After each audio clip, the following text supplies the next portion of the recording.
Welcome to The Cow Behind the Barn, podcast exploring humanity, the world, and the divine as experienced and interpreted by an artist. I'm Kevin Caldwell, a co-founder of the Table Collective.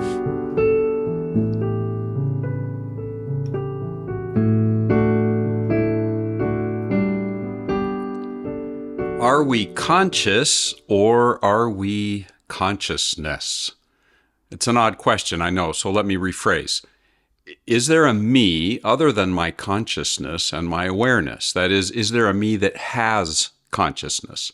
Or is what I think of as me, in fact, just consciousness itself? Is there an I that exists other than my consciousness or not? That question frames the focus of my next two episodes, and I'll come back to it in just a moment. But first, I want to try a bit of an experiment. In every episode, I use my own poems and songs in various ways to illustrate or express something related to the topics. In this case, the poem I will share is not directly connected in that way. Instead, I'm using it as a practice in mindfulness, an invitation to myself and yourself. Invitation to what? Well, I'm going to use a poem called Rooted in Sand. And as I recite it, and as you listen, what I'm inviting you to, or us to, is to experience it, to experience the groundedness, to experience the solid rest which it expresses or tries to express in the midst of the waves of whatever may be going on in life. So, for a moment, pause. Take a few deep breaths and let them out slowly. Allow yourself to be aware of what's happening inside you, thoughts, emotions, imaginings.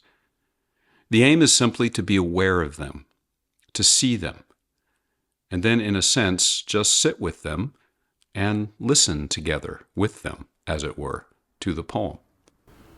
Rooted in sand. Settle, self. Root, rest. Deep soul, red heart.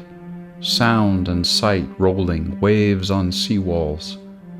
Waves crest, approach, thin onto sand, pause a breath length, pull back, withdraw, crest into waves. In the waiting, the damp soaks deep but does not rest away old sand. Water soaking and sinking. Me standing, feet descending into sand, settling deep, packed in, waiting, firm, in root and rest. Okay, now that I am in that rooted, settled place, I come back to the question of human consciousness. Are we conscious or are we consciousness? This all began actually more than 20 episodes ago with the question, where and when did I begin? And if you've been listening for any period of time, you know that. I've looked at where and the nature of the cosmos, and when and the nature of time, and then began exploring what might be the nature of the I in that question. What's the nature of consciousness, in other words? And if you've been following recent episodes, you're very aware of the approach that I'm following, in which I evaluated and then set aside definitions and instead focused on descriptions of different dimensions of consciousness and self. So for newer listeners, here's a summary. One-dimensional consciousness or self, in which a subject experiences what happens in some way but is not aware of experiencing it. Two-dimensional. A subject experiences what happens to it and is aware of experiencing it. And then three-dimensional, a subject experiences what happens, is aware of experiencing it, and is aware of being aware of all that. Now, there is a fourth category I refer to as multidimensional, and that will be the focus after we finish looking at human consciousness, for I think that category is going to ask us questions around whether there is consciousness beyond the individual human level, the level of things and animals. It's raising the question of the divine. Well, my descriptive model, which refers to just experience and awareness, is simple, maybe even simplistic. Things are obviously much more complicated than that model for us as human beings. So let me just share some examples of how complicated this can all get. We humans change developmentally.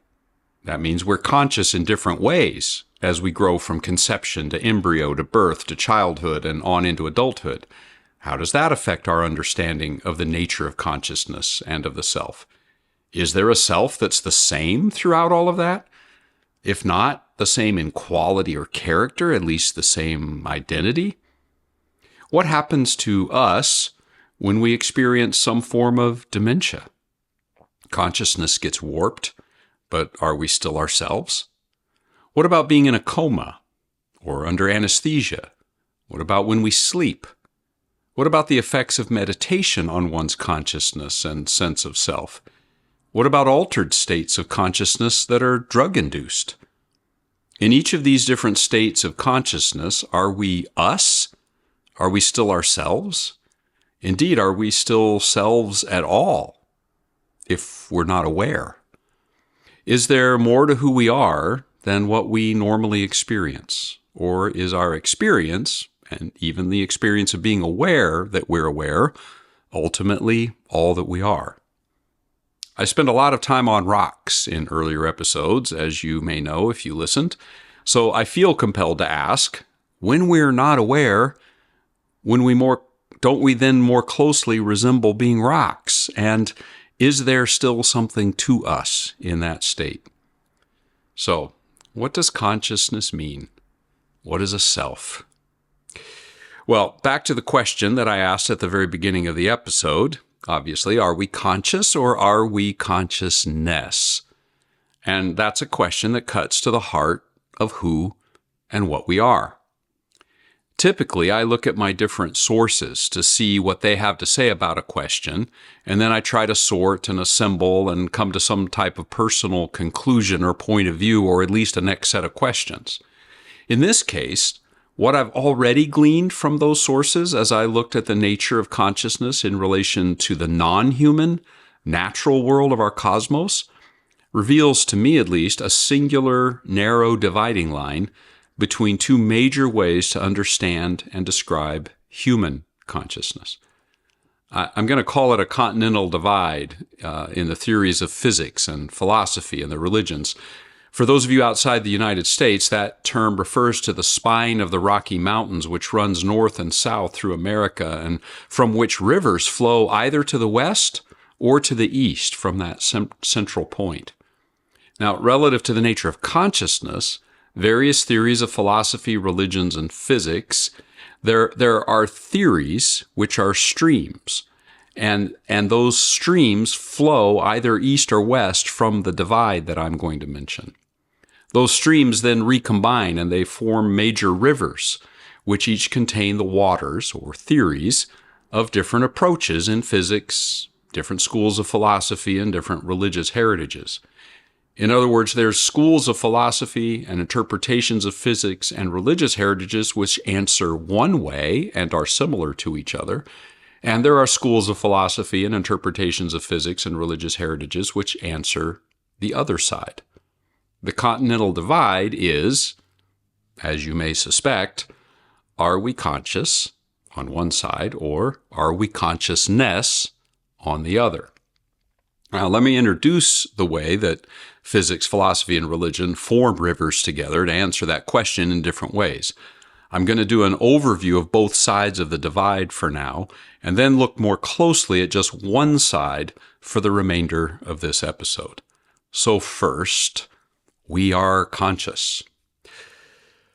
Quantum physics says that there, or at least within quantum physics, there are some physicists who conclude that there must be some sort of consciousness that's behind the apparently random actions of some subatomic particles, including those which make up the electrochemical functions of our human brains. There is something, there's a center other than just the result of subatomic particle activity that we call thought.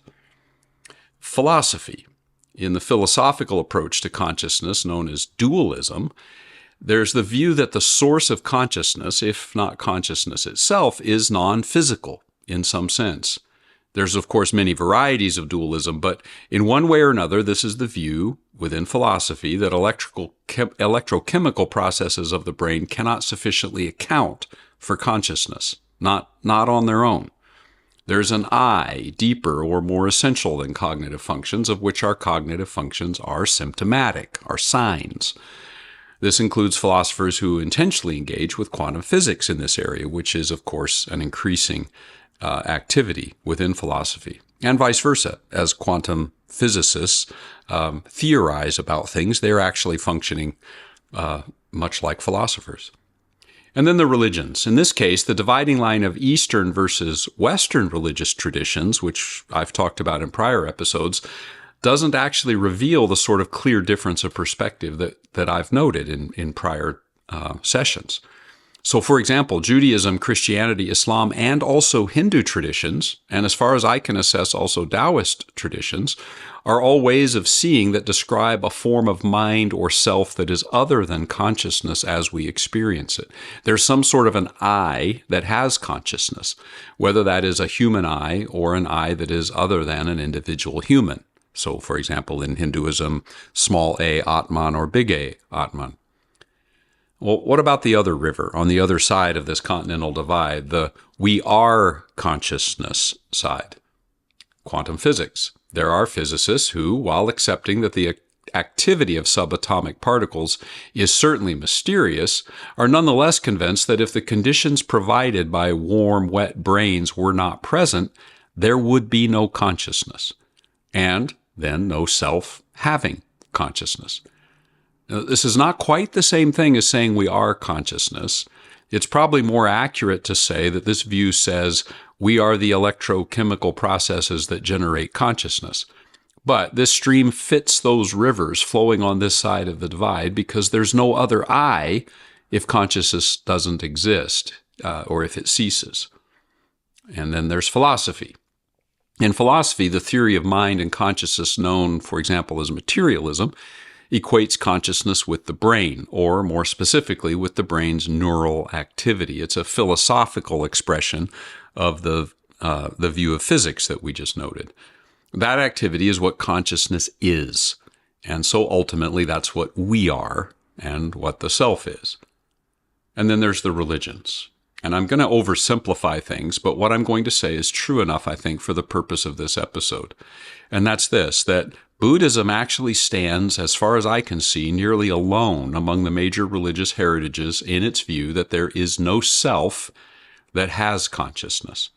The self is the cognitive flow we call consciousness, and consciousness is that self. If the flow ceases, there's no I that continues, at least not in an independent, isolated sense. And that's where things can get sort of complicated with Buddhism. So while beginning from a very different starting point than the philosophy of materialism, while differing in many important ways, especially in its view of the material world, Buddhism and materialism share the same end result, that consciousness is not rooted in a source other than itself. Now that I have summarized the two rivers for the rest of this episode, I'm going to focus more on the second river, which is this we are consciousness river. So first, I want to look more closely at this whole conversation about the Buddhist understanding of it, and then I'll turn to physics and philosophy. So let me share a little bit more about Buddhism and the self. We've noted in prior episodes that one of the core elements in the Buddhist teaching is what he called non-self or even unself. It's a difficult term to translate. What the Buddha meant by this is that there is no permanent something that experiences events and stimuli. Within you or I or any subject that is aware or is aware of being aware, there is nothing other than the awareness itself. There's no self doing that, no self having that abides through it all.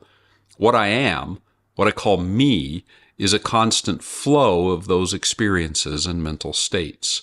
Consciousness is nothing other than that flow.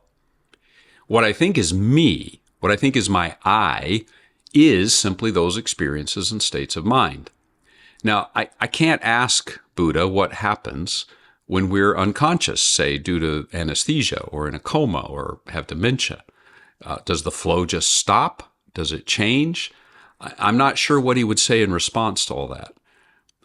But there are streams of Buddhism that might suggest the ways that at least some Buddhists would respond. And they have to do with what is called the Buddha nature, and I'm going to take that up when I look at the river on the other side of the divide.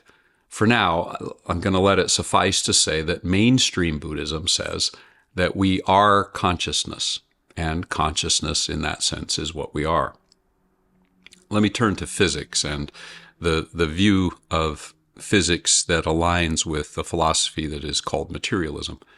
There's a division actually in the scientific community, the community of physicists especially, just as there is in the religious world here, between whether the source of consciousness, indeed its entire reality, is material or non-material. The material view is that consciousness results from and is dependent for its existence and functions upon the physical conditions of a warm, wet brain. Quantum theory is often used to suggest the opposite of materialism, as I've noted before, namely that there are phenomena, especially at the subatomic level, which are inexplicable, according to this view, in a materialist framework.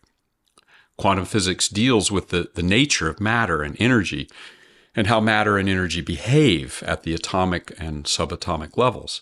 And that behavior includes phenomena physicists describe with terms like wave activity and superposition and entanglement, which seem counterintuitive to our everyday experiences of the world. However, physicists who align with a materialist view of the world also appeal, obviously, to quantum physics to support that worldview. A materialist application of quantum theory would argue that while quantum physics quantum physics strengthens materialism by providing a comprehensive description of reality, even if that reality is more complex than what we experience and understand. That is, in a materialist framework, quantum physics portrays consciousness as a very complicated and complex emergent property of physical processes. Now, it seems to me that how one interprets quantum theory on this point, related to materialism and its implications relative to consciousness, actually depends upon conclusions reached through different lenses. Quantum physicists differ on this, and I think they do so because of prior conclusions, a prior set of lenses through which they're looking, namely religion or philosophy. I mentioned Buddhism above, so let me actually turn to philosophy here, because Buddhism is the religious view that sort of aligns with this as far as I can tell. So let me talk about materialism and the philosophy of mind. Materialism in philosophy, as in the sciences, as we've just noted, is the perspective that consciousness is a product of physical processes in the brain and that there's no non-physical mind or soul. So, in other words, the material world is the only reality. Every cognitive and psychological function and emotional function can be explained in physical terms. There's no non-material spiritual realm. The physical brain is the source of consciousness. Emotions, as I just mentioned, are chemical reactions.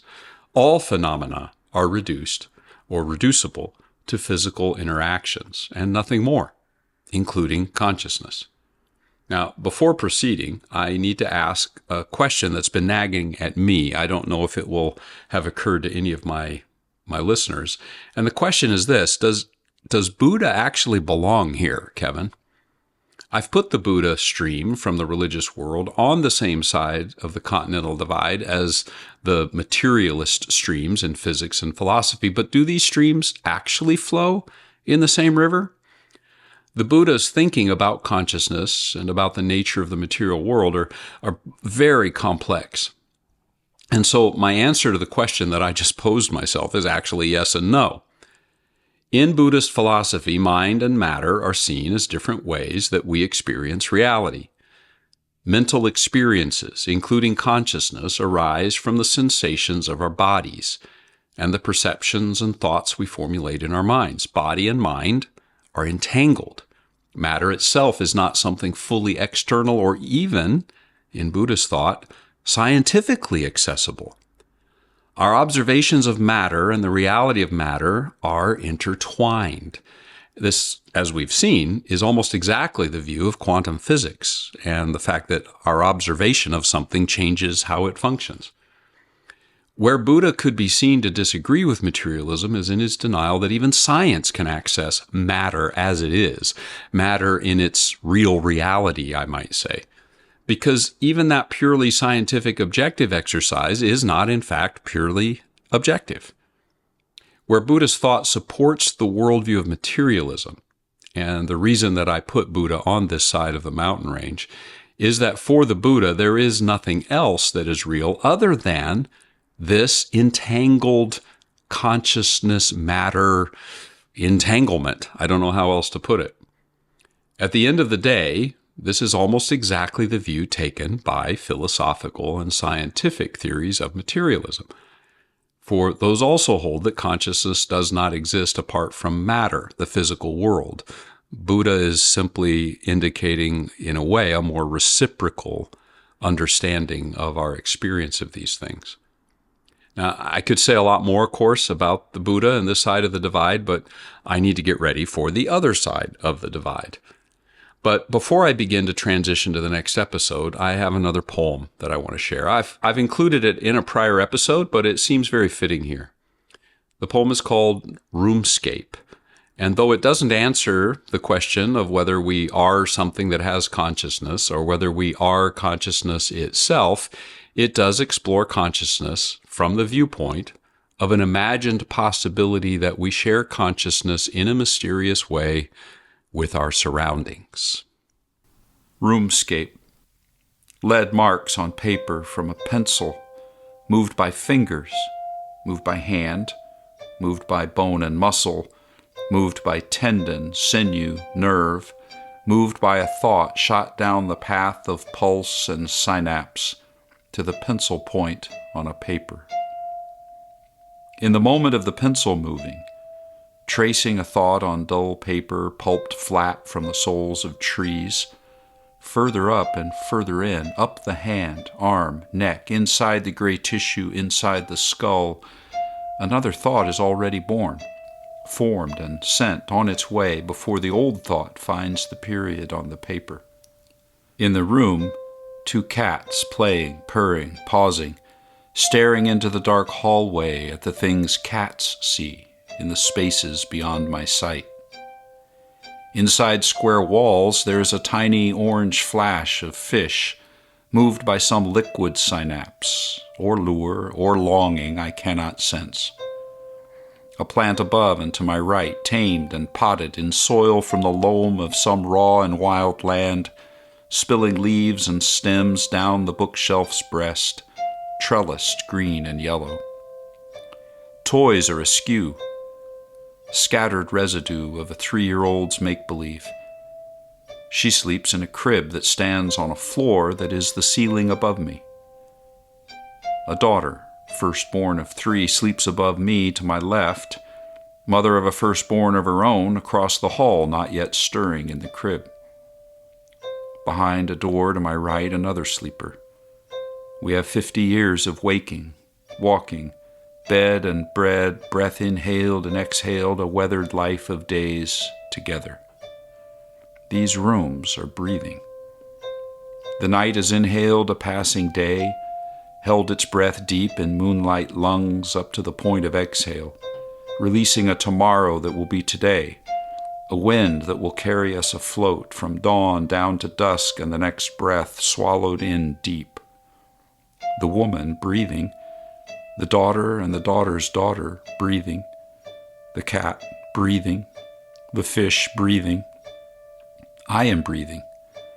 I inhale the breath of the breathing room, into lung, to blood, to brain, down the muscle and tendon and bone, down to fingers laced around a pencil, to the dulling point scratching, to the traces of lead on paper, to lines shaped into sticks, circles and twists and spots. The gray dust on paper is inhaled by other eyes. They draw in deep the scratches of the pencil on the page, into lung, to blood, to brain, down again through muscle and tendon and bone and vein. Well, now where to from here? I mentioned above that it seems to me the interpretations of, say, quantum physics about materialism or non-materialism seem to be decided by prior convictions, reached in other ways, drawing from perhaps philosophy and religion. Now, in my view, science can and should reframe one's philosophical and religious understanding as well. I think it's a two-way street, and it should be. Whether a physicist sees quantum theory as supporting materialism or not does often, at least as far as I can tell, seem to depend on prior convictions which have been arrived at through different means. That one's philosophical or religious conclusions, as I've said, and the convictions that come from that have a huge say in how one interprets quantum theory and how one explains its counterintuitive conclusions about the way that what we think of as material reality actually functions.